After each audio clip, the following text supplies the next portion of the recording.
So I want to thank all of you, and I am going to bring in Evan Posick, who is going to lead us in a talk back. If anybody would like to stay, of course, anybody can leave when you feel the need, when your day needs to go on, your Saturday. This is Evan, though, and here's what we're going to do. You can use the Q&A function if you would like to ask a question. We'll try to keep an eye on the chat as well. But we can also do what I just did with Evan, and we can bring you into the conversation if you would like to appear and ask your question yourself. Click on the raise hand thing, and we'll look for your little blue hand, and we'll bring you in when we can. So, Evan, I think I'm going to turn it over to you. All right, so my first question is for Kylie and Lily, and I wanted to know if preparing and playing the chorus in a Greek play was a unique experience in comparison to roles you may have done in other productions in the past.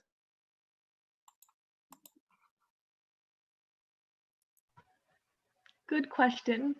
I think it is a little bit different. When you're the chorus, you're on stage the whole time, so always got to be reacting to what's happening. And yeah, I think, yeah, it was fun. I like being the chorus. When Kylie signed on, she thought she was going to get to sing songs, which yeah, I thought so too. I'm um, glad that wasn't the case. So, and Kylie was instrumental, so to speak, in helping us figure out how to do things in a Zoom setting. And so we hope next year to be able to compose songs so that people can actually sing and dance.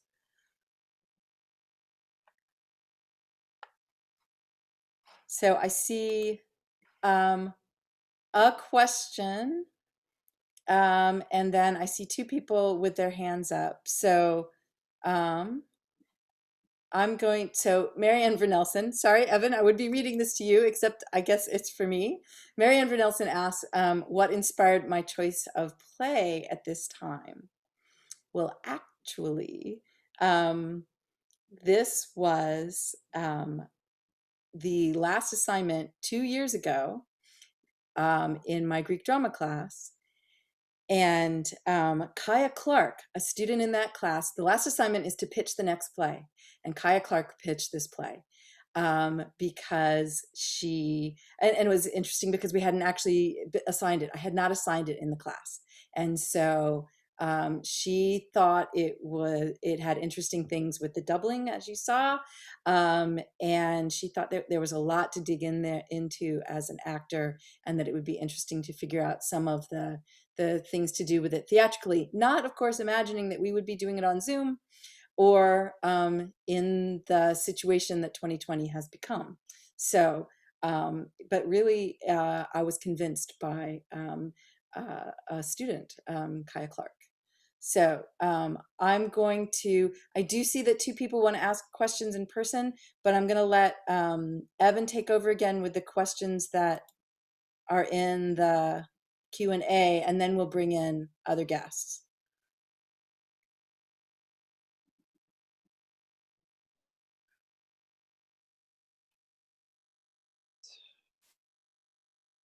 All right, so Kaya Johnson has a question for Jalen. She said, was this role difficult to adjust to after having been in the chorus previously? I'd say it was definitely a major change because, like Lily said, I was used to kind of being the background, just being on stage and always reacting. But having to actually, especially give the speeches and have such varied emotions in each part of the speech to keep everyone interested was a major challenge. But I feel like I rose to the challenge.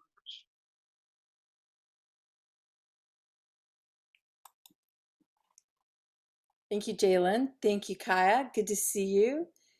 Evan, you want to do another one? Yep, there are a lot of questions in here. So the next one up is Crystal Howell. She has 2 questions.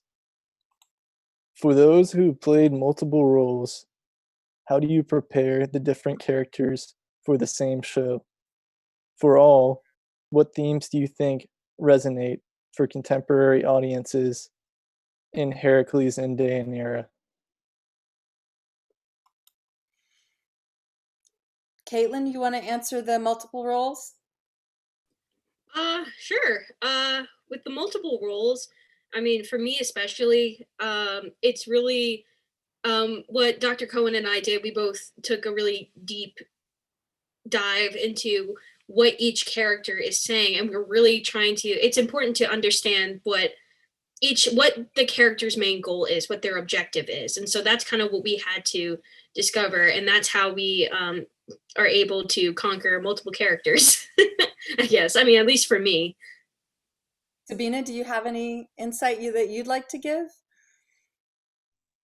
I agree wholeheartedly with Caitlin in that sentiment, trying to figure out what each character wants from a scene, and also what their personality might be like. I particularly had fun with, and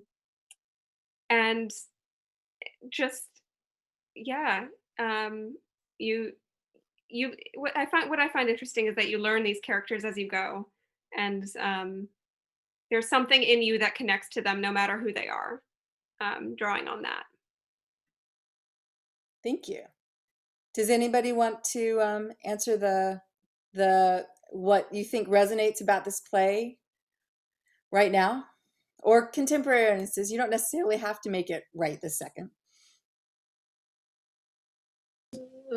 I think I say like maybe.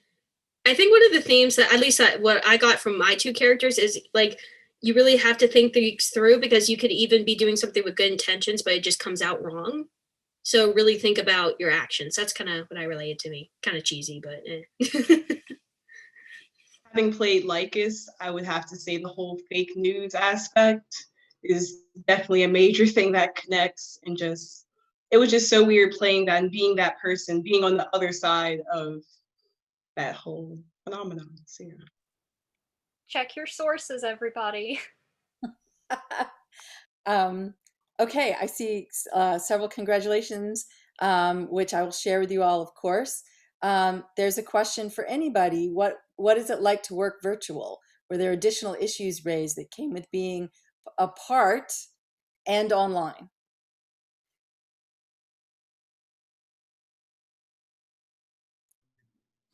I can. I wasn't a part of this play long. I was literally called in last week to serve as both the slave girl and the soldiers, or the captive women. But it was really interesting because I miss working in the Dell. You know, I wish we could have all been there, but I didn't really notice a difference when we were working virtually versus when we were in the Dell. So. I'll add to that because this is actually my first Greek play ever, which is sad. It's also my last one because I'm a senior. Sad. I guess it benefited me in ways that, you know, Dr. Cohen and I could take really deep looks into the character and, you know, really kind of develop why we worked more on why, you know, they're saying what they're saying and why what's happening more. But I miss with not being together, I miss the connectivity we can have with each other, and I miss actually like seeing people. And I miss like, and granted we probably would have had masks, so I guess another benefit is that we actually get to show the emotion. Oh, Caitlin. Oh, careful there. You absolutely would have been showing the emotion in a mask. I guarantee you. I mean, I've never worn a mask, so I really don't know. I'm sorry. I mean, I wear face mask. I'm safe, guys.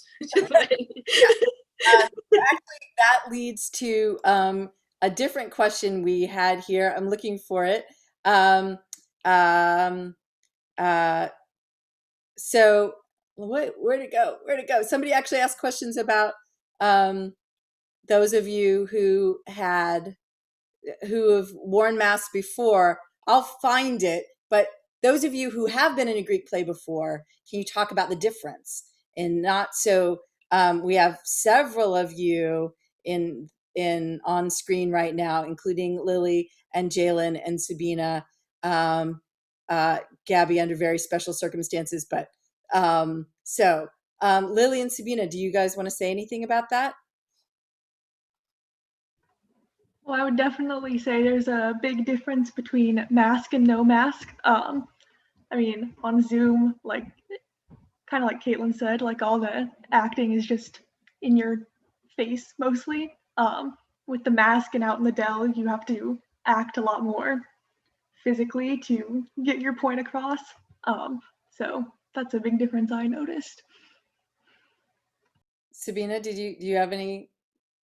Yeah, mostly just the same thing, but in the Dell, you have to fill up this enormous space with your acting and, get super if you're projecting, you have to get super far, the masks help with that, but on Zoom, I'm sitting down, I've got a square, and I do not have to be as loud. It is so different and really weird to be doing this on Zoom. Not bad, just weird. So we have a question from Kaya Johnson, who's also acted in these masks, and some other people about whether we considered using our mask. This is Allison Michael's mask, and it's been worn by many other people as well.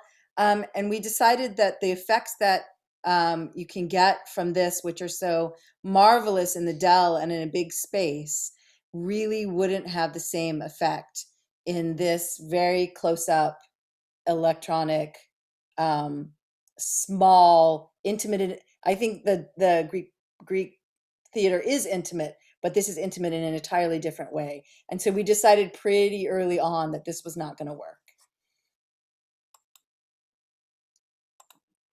Evan, do you see anything that we should go to next?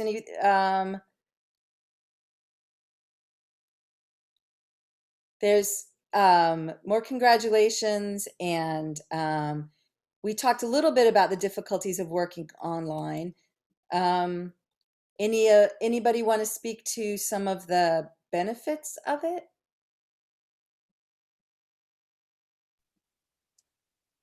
I personally think it's kind of cool to do the online thing. Now, I don't have a lot of, I just kind of hung out and either looked pretty and sad or looked cool and serious. So that's my experience with this. But the whole, like, I can just kind of disappear for a bit and totally mute myself to have like kind of what I assume is going to be a much easier transition from one character to the other. Like nobody saw the struggle of me trying to tie my hair back to look like a man, which didn't go well for a second. But, I assume that's something that's a lot easier because I can just kind of mute and turn off my camera and, struggle bus through it and nobody has to know and then pop back up. Hello. We didn't have to work very hard with the timing of exits and entrances in the very big space of the Greek theater. So we could time things very precisely and not worry about sure footing or anything like that. I hope that answers some of that question. We have a question from a former Greek play actor who is now a costumer. And she loved noticing the costume pieces and asked if these were things we all had at home or were you sent things? They're all pretending that they were all at home. No, we have a wonderful new costumer and costume designer, Laura McMillan, and she and I went through our collection, and then she did marvelous things to those, and we made good use, I think, of UPS and the Postal Service. And I drove around to parts of Lynchburg I did not know before. and delivered some of these things. So I kind of feel like I want the costumes back when you can hand them to me in person. Okay. So, I'm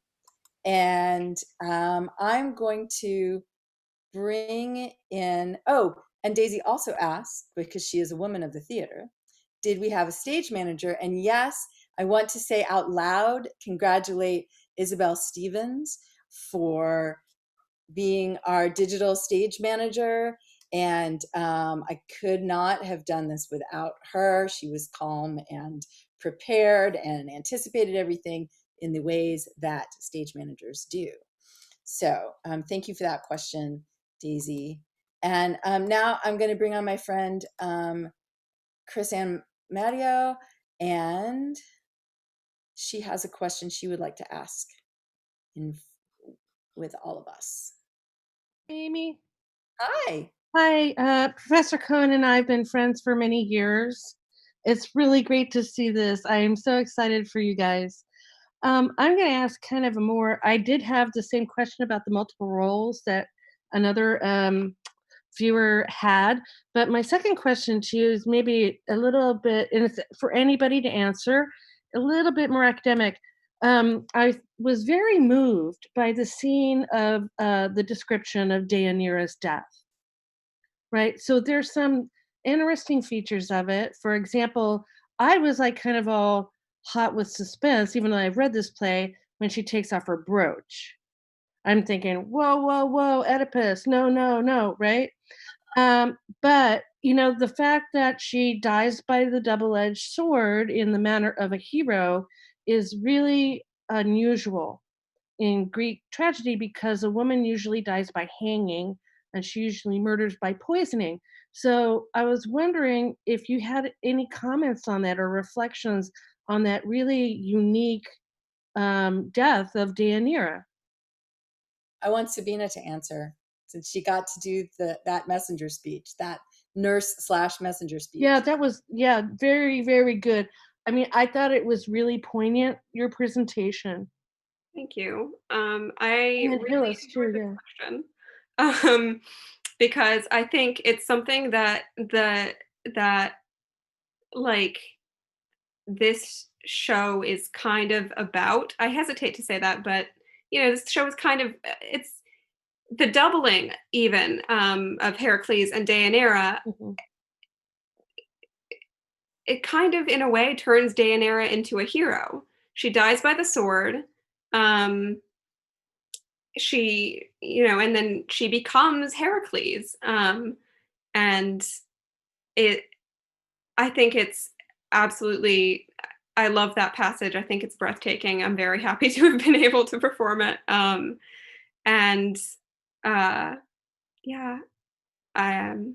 I think it's very, very interesting. And I think it's something that was definitely intentional. Good. And that must have been difficult for Caitlin to act both roles. Like, she didn't get to do DEIANEIRA's death, right? Well, right. She didn't get to perform it.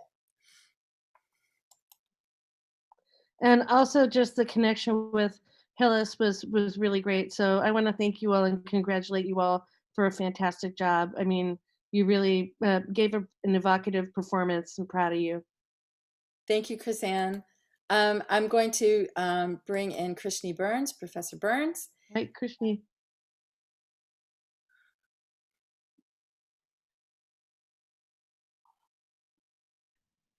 Hello. Hello. Hi, Krishni. Hi, Chris Ann. Hello, cast. You all did a fantastic job. I have some textual interpretation that I would like to ask you to do. Every time I see or hear this play, I change my mind about DEIANEIRA. So I guess the simplest question I have for you is, where do your sympathies lie in your version of the play? So kind of what I had interpreted is that DEIANEIRA is a very nice person. She is very poised and very, my term for her is kind of classy, and she really cares about other people, and she like tries not to let emotions get in the way of logical thinking, which actually she says that. But she's very, you know, she's very poised and classy and all that. That's kind of what I took her as. And I think her loyalties lie with the fact that, like, her loyalties lie with other people as well as herself, because she is very, you know, her dignity matters. So when something threatens that, she wants to fix it, that type of thing. So I really feel like that DEIANEIRA truly, at least in this interpretation, I truly feel like she really did try to do something good and try to bring back what she wanted. It just did not go the way that she had planned. So She was pretty rude to the chorus, though. yeah, at some point she was, but you know, I feel like during those moments it was because she was under duress or like under stress and things like that. So I feel like she does have a sense of, she can switch, but I feel like overall the whole, I feel like she is a very care, and plus she looks to the chorus as, you know, she looks up to them in a way, because, or like she gets answers from them, like they're like her advisors in a way, if that makes any sense. If I may also answer the question, my sympathies lie with Hillis personally, because if you really look at the play, he sees his father who has been killed by his mother. He goes back to his mother and is like, "You killed my dad." And then he finds out that his mom kills herself because of what he said, and he's holding her body and sobbing. And I agree, that's like one of the most just tragic speeches in the entire play. Then he goes back to his dying father and has to convince his dying father to forgive his mother who committed suicide. And at the end of this, he has to go and kill his father. And I really feel like you see Hillis grow up so quickly in that last scene. It's just very sad overall. Well, so my sympathies lie with Hillis. Yeah, mine do too, because you know, you're literally like a ping pong. Like you're literally going back and forth, back and forth. So like I definitely, I sympathize with DEIANEIRA, and I sympathize with Hillis, and I also sympathize with the chorus, because they're just watching all this, and like they obviously had some feelings for DEIANEIRA, and then they feel sympathy for you, and it's like, you know, and they also feel sympathy for Heracles, even though, you know, he's not very nice, but I mean, so it's, yeah. Thank you, guys. All right, we have 2 more questions, and then I think we'll call it a good afternoon. And the other Professor Burns, Brian Burns, asks, what do you all think about the fact that Iole never speaks? Does Iole want to speak to that, or have you not thought about it very much? I don't know. I kind of just kind of accepted my silence pretty quickly. I was like, yep, I can do that. I can be totally quiet. But I think it's kind of nice for her character, and it also, I think, in some way kind of adds to like the whole, she's most definitely traumatized from all of this. Like it is like 100% like not her fault, but her fault that all of that happened. And now she's just kind of drug around to deal with all of it and getting like thrown from one place to the next. And now she's like, you know, she went from being a princess to now like she was gonna be his sort of like war bride. And then now she's got to be like Hillis's not quite war bride, but bride, which is a yikes, but you know. Yeah. I just kind of was like, there's a lot of really silent trauma right there. We also noticed that we don't actually hear her name until after she's gone from the stage. Like we were trying to figure out how we're going to do the naming stuff on Zoom, and we were all ready to have Haley say Iole, and we don't know that she is. She gets singled out, but we don't know her name until afterwards. And so it feels very important, that erasure, I think. I mean, if you don't have a name, you know, like how if you're unidentified, how much can you like contribute, you know? And like if nobody around you knows your name, or if they pretend not to know your name, then, you know, are you really going to answer anybody? So thank you for that question. And one more, which is, how do you think this will be remembered by all of you?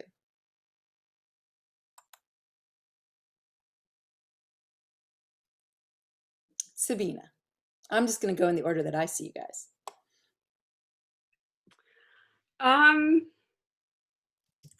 The Greek play is, I'm going to start crying. The Greek play is very special to me. And it feels very, at first, I felt very cheated to have to do it on Zoom. And then I realized that this is an experience that nobody else has had with the Greek play, except for the people who are here. And so even before we knew that I knew that we were doing it in the Dell, everything permitting next year, it became this is going to be bring even more specialness to what is the Greek play for me. I came to Randolph in part for the Greek play, so I owe a lot to this production. Does anybody else want to speak to this? Caitlin? I mean, you know, I did like, it's gonna be remembered because it's the first and also my last Greek play, and this is also my first leading role that I've actually gotten to do, and it means a lot to me that for one, Dr. Cohen gave me this opportunity, and I hope I made her proud. And it means everything to me with this, and I didn't realize how fun it was gonna be. And I didn't realize how much I was going to enjoy playing these characters. And again, thank you, Dr. Cohen, for giving me this opportunity.